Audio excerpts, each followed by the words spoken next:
बंधु माने आजिर एही कार्यक्रम को आपण मानक स्वागत। आजिर एही कार्यक्रमटी मीन राशि व्यक्तिविशेष मानक पई बहुत गुरुत्वपूर्ण अटे, बहुत ही खास अटे। कारण मीन राशि व्यक्तिविशेष मानकर जीवन एही पवित्र मकर संक्रांति ठारू बदलिबाकु जाउछि। आपणकर जीवन रे किछि विशेष परिवर्तन हेबाकु जाउछि। कारण ग्रह नक्षत्र मानकर गोचर रे एक बड़ परिवर्तन हेबाकु जाउछि, जहार प्रभाव रे आपणक जीवन रे मध्य किछि बड़ परिवर्तन हेबाकु जाउछि।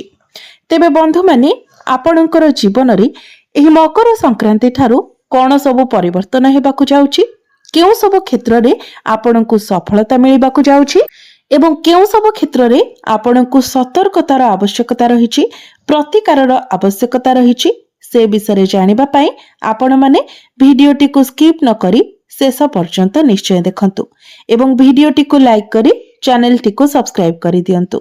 कमेंट बॉक्स रे भक्ति एवं श्रद्धार सहित जय श्री जगन्नाथ जय मां लक्ष्मी निश्चय लिखंतु। तो बंधु माने आसंतु आरंभ करिबा आजिर एही कार्यक्रम को, जहा आपणकर जन्म राशि तथा चंद्र राशि उपरे आधारित अटे। तो राशि चक्रर 12 गोटी राशि मध्यरु अंतिम राशि अर्थात 12 नंबर राशि हेउछि मीन राशि।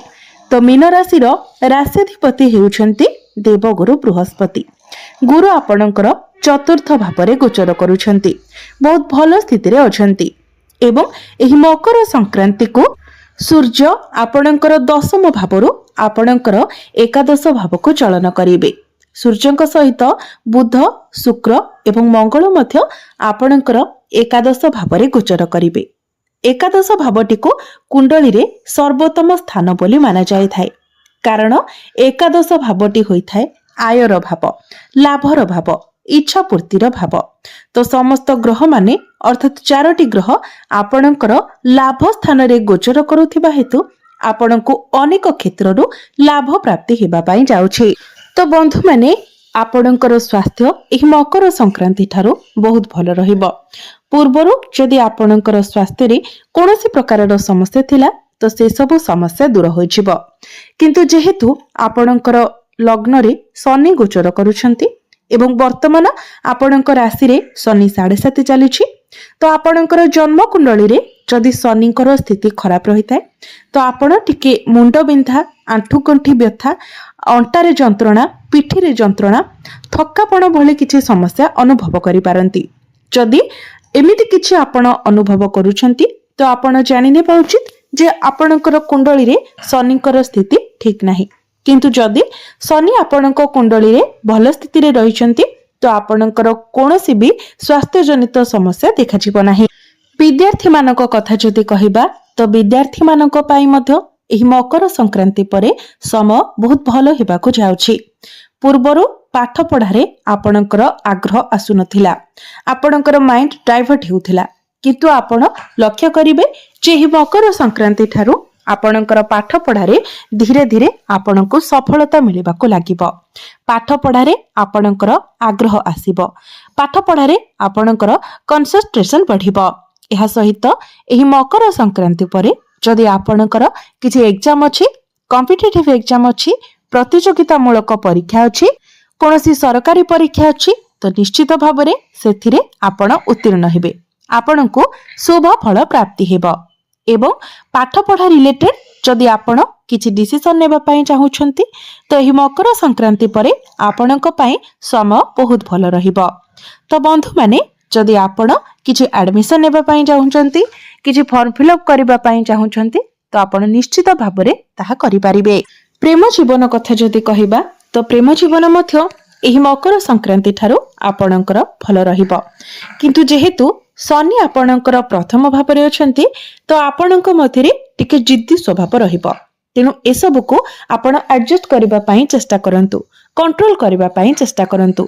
जदि ए सबु को आपण निज भितरु काढी देउछंती तो आपणकर प्रेम जीवन बहुत भल रहिबो।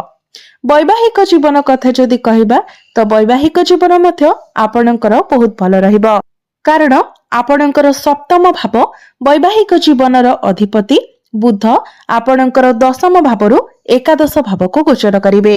ଆପଣଙ୍କର ଜୀବନ ସାଥୀଙ୍କୁ କୌଣସି ବଡ଼ ଅପରଚ୍ୟୁନିଟି ମିଳିପାରେ, କିଛି ବଡ଼ ଆଚିଭମେଣ୍ଟ ମିଳିପାରେ। ତାଙ୍କର ପର୍ସନାଲ ଏବଂ ପ୍ରଫେସନାଲ ଲାଇଫରେ ଆପଣ ଗ୍ରୋଥ ଦେଖିବାକୁ ପାଇବେ। ଆପଣଙ୍କର ଜୀବନ ସାଥୀ ଯଦି ଚାକିରି କରୁଛନ୍ତି ତ ଚାକିରି କ୍ଷେତ୍ରରେ ତାଙ୍କୁ ପ୍ରମୋସନ ମଧ୍ୟ ମିଳିପାରେ। ଶନିଙ୍କର ଦୃଷ୍ଟି ଯେହେତୁ ସପ୍ତମ ଭାବ ଉପରେ ରହୁଛି ତ ଆପଣଙ୍କ ଜୀବନ ସାଥୀଙ୍କ ମଧ୍ୟରେ ଟିକେ ଜିଦ୍ଦି ସ୍ୱଭାବ ଦେଖିବାକୁ ମିଳିବ ଏବଂ ଆପଣଙ୍କ ପ୍ରଥମ ଭାବରେ ଯେହେତୁ ଶନି ଗୋଚର କରୁଛନ୍ତି ତ ଆପଣଙ୍କ ମଧ୍ୟରେ ମଧ୍ୟ ଜିଦ୍ଦି ରହିବ। ଛୋଟ ଛୋଟ କଥାକୁ ନେଇକି ଆପଣ ଜିଦ୍ କରିବେ ଏବଂ ଆପଣଙ୍କର ଜୀବନ ସାଥୀ ମଧ୍ୟ ଜିଦ୍ କରିବେ, କିନ୍ତୁ ଏହାର ସେମିତି କିଛି ଖରାପ ପ୍ରଭାବ ଆପଣଙ୍କର ବୈବାହିକ ଜୀବନ ଉପରେ ପଡ଼ିବ ନାହିଁ। ତ ମୋଟାମୋଟି ଭାବରେ ଯଦି ଦେଖିବା ତ ବୈବାହିକ ଜୀବନ ଆପଣଙ୍କର ବହୁତ ଭଲ ରହିବ। ଭାଗ୍ୟ କଥା ଯଦି କହିବା ତ ଭାଗ୍ୟ ଆପଣଙ୍କର ବହୁତ ମଜବୁତ ବନିବାକୁ ଯାଉଛି, କାରଣ ଆପଣଙ୍କର ଭାଗ୍ୟ ଭାବର ଅଧିପତି ମଙ୍ଗଳ ଆପଣଙ୍କର ଏକାଦଶ ଭାବରେ ଉଚ୍ଚସ୍ଥ ହୋଇଯିବେ। ଏକାଦଶ ଭାବଟି ଏମିତିରେ ସବୁଠାରୁ ଭଲ ସ୍ଥାନ ହୋଇଥାଏ, ଲାଭର ସ୍ଥାନ ହୋଇଥାଏ, ଆୟର ସ୍ଥାନ ହୋଇଥାଏ, ଇଚ୍ଛା ପୂର୍ତ୍ତିର ସ୍ଥାନ ହୋଇଥାଏ। ଏହା ଉପରେ ପୁଣି ମଙ୍ଗଳ ଆପଣଙ୍କର ଏକାଦଶ ଭାବରେ ଉଚ୍ଚସ୍ଥ ହୋଇଯିବେ, ଯାହା ଆପଣଙ୍କର ଭାଗ୍ୟକୁ ମଜବୁତ ବନାଇବାରେ ସବୁଠାରୁ ଅଧିକ ସାହାଯ୍ୟ କରିବ। ତ କହିବାକୁ ଗଲେ ଏହି ମକର ସଂକ୍ରାନ୍ତି ପରେ ଆପଣ ଯାହା ବି ନିର୍ଣ୍ଣୟ ନେବେ ସେଥିରେ ଆପଣଙ୍କୁ ସଫଳତା ମିଳିବ। ଯେଉଁ ବି କାର୍ଯ୍ୟରେ ଆପଣ ହାତ ଦେବେ ସେଥିରେ ଆପଣଙ୍କୁ ସଫଳତା ମିଳିବ। ଆପଣଙ୍କର ଅଟକି ରହିଥିବା କାର୍ଯ୍ୟ ଆଗକୁ ବଢ଼ିବ।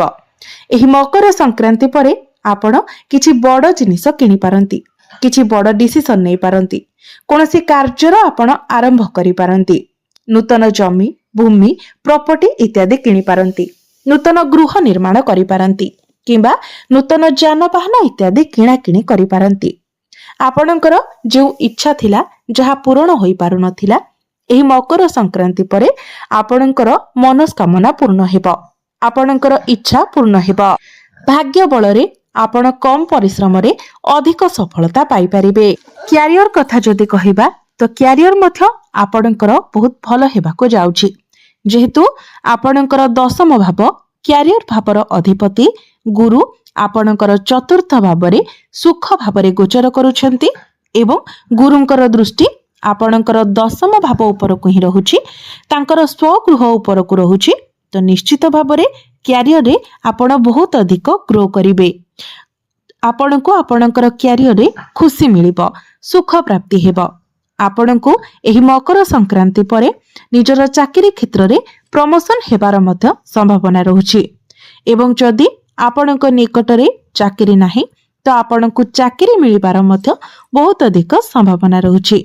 ଆପଣ ନିଜର କମ୍ୟୁନିକେସନ ସ୍କିଲ ଦ୍ୱାରା, ନିଜର ମ୍ୟାନେଜମେଣ୍ଟ ସ୍କିଲ ଦ୍ୱାରା ନିଜର କାର୍ଯ୍ୟକ୍ଷେତ୍ରରେ ପ୍ରଶଂସିତ ହେବେ। ଉଚ୍ଚ ଅଧିକାରୀଙ୍କର ସପୋର୍ଟ ଆପଣଙ୍କୁ ପ୍ରାପ୍ତି ହେବ। କ୍ୟାରିୟରକୁ ନେଇକି ଆପଣଙ୍କର ଯାହା ବି କିଛି ସ୍ୱପ୍ନ ଥିଲା, ଇଚ୍ଛା ଥିଲା, ସେସବୁ ମଧ୍ୟ ପୂରଣ ହେବ। ଯଦି ଆପଣ କିଛି ଟାର୍ଗେଟ ବେସ୍ କାମ କରୁଛନ୍ତି ତ ଟାର୍ଗେଟ ଆପଣଙ୍କର କମ୍ପ୍ଲିଟ ହୋଇଯିବ। ବିଜନେସ କଥା ଯଦି କହିବା ତ ବିଜନେସରେ ଆପଣଙ୍କର ବହୁତ ଅଧିକ ପ୍ରଫିଟ ହେବାକୁ ଯାଉଛି। ଆପଣଙ୍କର ଫାଇନାନ୍ସିଆଲ ପ୍ରଫିଟ ହେବ, ଫାଇନାନ୍ସିଆଲ ଗ୍ରୋଥ ହେବ। ଆପଣଙ୍କୁ ଆପଣଙ୍କର ବିଜନେସରେ ଲାଭ ଦେଖିବାକୁ ମିଳିବ। ଆପଣ ନିଜର ବିଜନେସକୁ ଆଗକୁ ବଢ଼ାଇ ପାରନ୍ତି।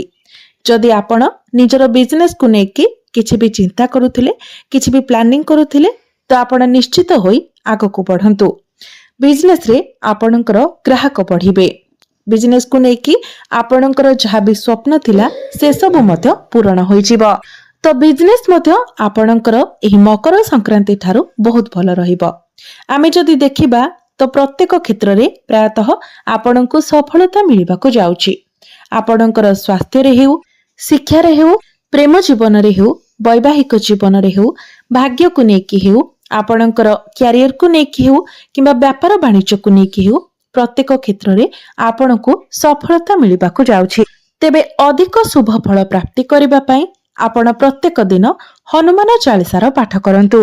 ପ୍ରତ୍ୟେକ ଦିନ ଆପଣ ବିଷ୍ଣୁ ସହସ୍ର ନାମର ପାଠ କରନ୍ତୁ।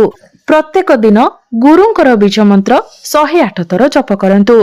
ଏବଂ ଯେହେତୁ ଆପଣଙ୍କ ରାଶିରେ ଶନି 7.5 ଚାଲୁଛି ତ ଶନିଙ୍କର ଅଶୁଭ ପ୍ରଭାବକୁ କମ କରିବା ପାଇଁ ଏବଂ ଶୁଭତ୍ୱକୁ ବୃଦ୍ଧି କରିବା ପାଇଁ ଆପଣ ପ୍ରତ୍ୟେକ ଦିନ ଶନିଙ୍କର ବୀଜ ମନ୍ତ୍ର 108 ଥର ଜପ କରନ୍ତୁ। ତ ବନ୍ଧୁମାନେ, ଆପଣଙ୍କର ଜୀବନ ମଙ୍ଗଳମୟ ହେଉ, ଏହା ହିଁ ଈଶ୍ୱରଙ୍କ ନିକଟରେ ମୋର ପ୍ରାର୍ଥନା। ଧନ୍ୟବାଦ।